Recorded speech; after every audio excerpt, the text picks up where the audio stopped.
గుంటూరు నగరంలో వేంచేసి ఉన్న శ్రీ రాజ్యలక్ష్మి సమేత నరసింహస్వామి వారి దేవస్థానంలో నరసింహస్వామి కోయిలగా మనకు తెలుసు. ఈ దేవాలయంలో రేపు స్వామివారి జయంతి ఉత్సవాల గురించి ఇక్కడ అర్చక స్వాముల వారు యాజ్ఞిక స్వామి మాటల్లో విందాం. ఓం నమో నారసింహాయ. చెప్పండి. సుఖస్వరూపమలం క్షీరాబ్దిమధ్యస్థితం యోగారూఢమరి ప్రసన్నవదనం భూషాసహస్రోజ్వలం యక్షం చక్రపినాకసాభయకరాన్ విభ్రానవర్కశ్రవిం క్షత్రీభూతమణీంద్రమిందుధవలం లక్ష్మీ నరసింహం భజే.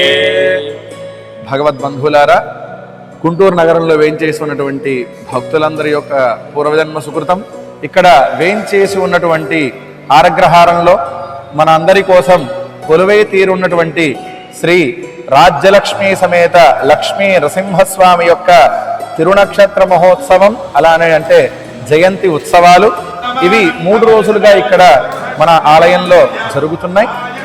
మనకి ఇక్కడ ద్వాదశి నాడు నుంచి త్రయోదశి చతుర్దశి అన్నట్టుగా అవతార దినోత్సవం వరకు కూడా ఈ 3 రోజులు కార్యక్రమాలు జరుగుతాయి. మొదటి రోజు స్వామికి ఎంతో విశేషంగా పంచామృత అభిషేకాలతో స్వామిని అభిషేకం చేసుకొని ఆ తరువాత రోజు అంటే త్రయోదశి నాడు వచ్చి స్వామికి శ్రీ సుదర్శన నారసింహ యాగాన్ని చేసుకుంటాం.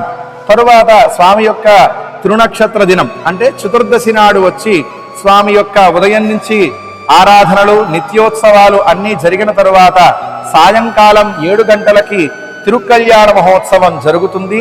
కావున భక్తులందరూ వేంచేసి ఆ లక్ష్మీ నరసింహస్వామి యొక్క అనుగ్రహాన్ని పొందాలి అని అందరం కూడా ప్రార్థన చేస్తున్నాం. అందరూ కూడా వేంచేసి భగవంతుడి యొక్క తీర్థ ప్రసాదాలతో మళ్ళా స్వామి యొక్క అనుగ్రహాన్ని పొంది వెళ్ళాలి అని పిలుస్తున్నాం. స్వాగతం. అందరికీ లక్ష్మీ నరసింహస్వామి వారి అనుగ్రహ ప్రాప్తిరస్తు.